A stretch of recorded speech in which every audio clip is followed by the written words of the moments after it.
colegio es conocimiento, ciencia y cultura.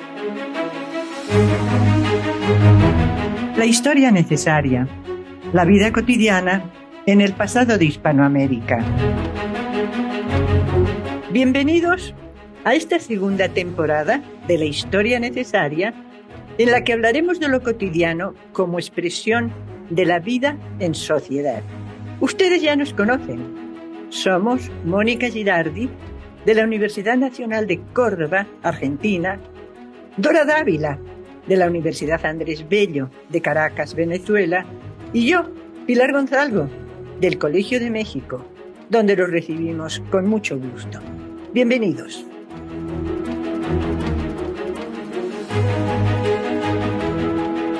Pulgarcito en el Nuevo Mundo. Soy Pilar Gonzalvo, del Colegio de México. ¿Recuerdan el cuento de Pulgarcito? Sin duda les resulta familiar. También sabrán que se perdió en el bosque con sus hermanitos. Pero si han leído una versión modernizada y políticamente correcta, no les dirán que sus padres los obligaron a perderse en el bosque, a alejarse de la casa, porque no podían alimentarlos y esperaban que muriesen de hambre o los matasen los animales salvajes, mientras ellos solos intentaban sobrevivir. Este relato suena muy mal, tanto que hoy no se lo creería nadie. Sin embargo, los niños de hace 100 años podían creerlo, y los de hace 600 o 700 pudieron temer con fundamento que les sucediese a ellos. Porque durante las grandes hambrunas en la vieja Europa fue común deshacerse de los niños simplemente abandonándolos, incluso con la esperanza de que alguien los recogiera y pudiera alimentarlos. Por otra parte, el Evangelio de San Lucas relata que al cumplir los 12 años, Jesús fue con sus padres a Jerusalén para celebrar la Pascua. Allí se perdió y sus padres lo buscaron durante 3 días hasta encontrarlo.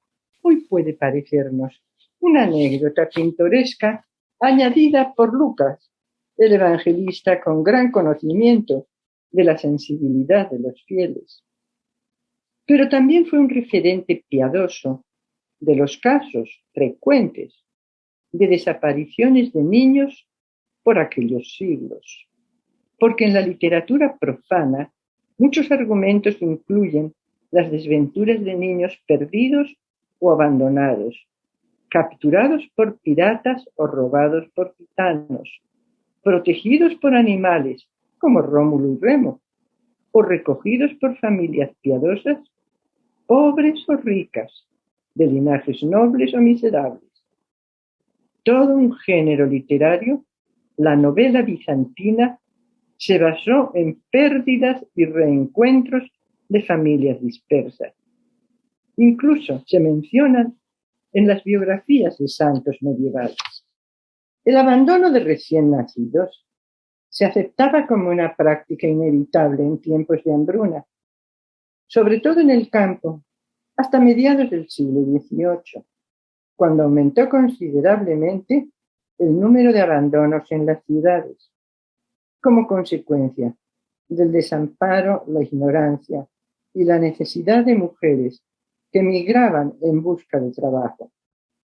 Precisamente por esa época disminuyó en la Ciudad de México la proporción de bautizos de niños ilegítimos españoles, que en el siglo anterior había superado el 30%.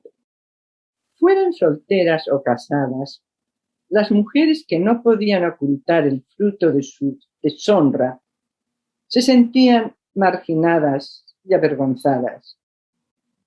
Para librarse del escándalo y la crítica de su familia y de la sociedad, se deshacían de sus hijos, dejándolos expuestos o abandonados en las puertas de casas familiares o de conventos de monjas que los cuidarían, en defensa de las buenas costumbres Los pecados de solteras o casadas podían ocultarse siempre que su fruto desapareciera oportunamente. Cuenta el padre Alcocer de la Compañía de Jesús que en la Ciudad de México, en los primeros años del siglo XVIII, cito, una señorita de obligaciones se dejó deslizar a un vergonzoso exceso, cuyas consecuencias se hicieron visibles al cabo de pocos meses.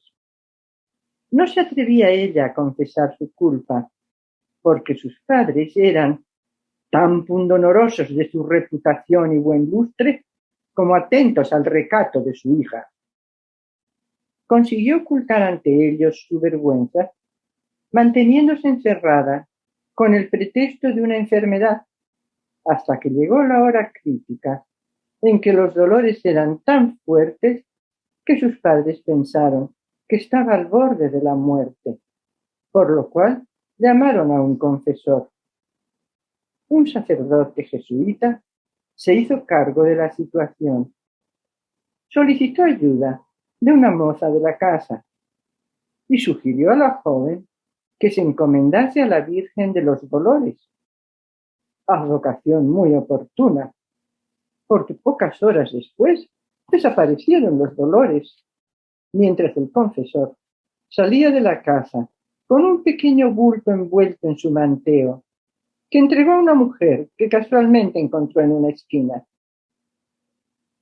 El relato, que pretendía ser edificante, destacaba cómo se salvó el buen nombre de la familia.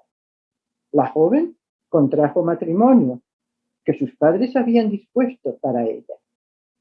Nunca faltaron razones para justificar la aparición de frecuentes pequeños expósitos en la puerta de honorables señoras o doncellas. Y pese a su desgracia inicial, siempre hubo algunos niños expuestos que se incorporaron felizmente a la familia que los acogió. Mujeres solteras o viudas y algunos varones declararon en sus testamentos que dejaban sus bienes, pocos o muchos, a su huérfano, al que criaron como si fuera de la familia.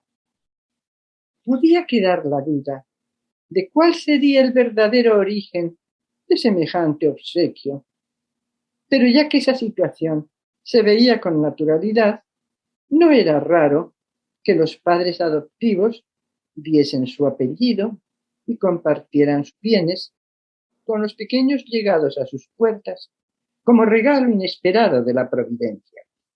En el último cuarto del siglo XVIII, los representantes de la Ilustración pretendían crear un mundo mejor, pero ese mundo era incompatible con la tolerancia que había imperado en la Nueva España.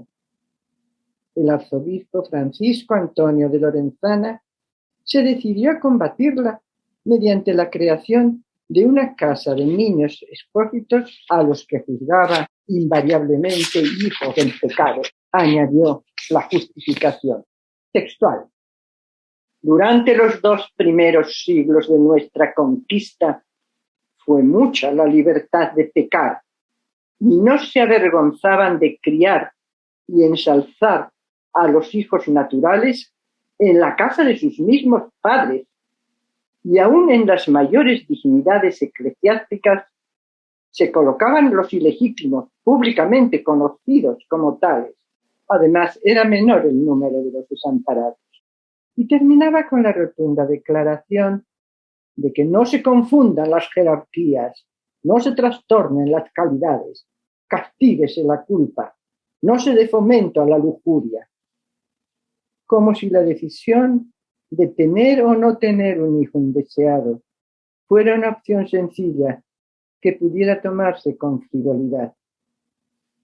Los libros de la Casa de Expósitos del señor San José en la Ciudad de México, durante las primeras décadas de su funcionamiento, muestran una realidad diferente.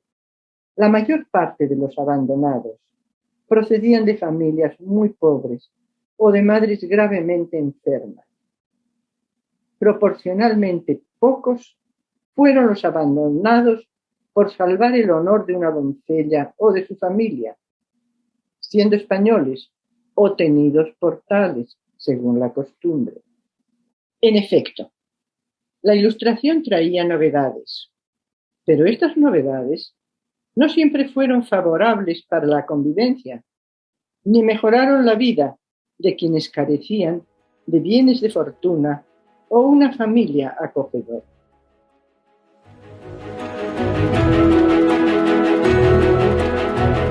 Esto fue una producción de la Coordinación de Educación Digital del Colegio de México.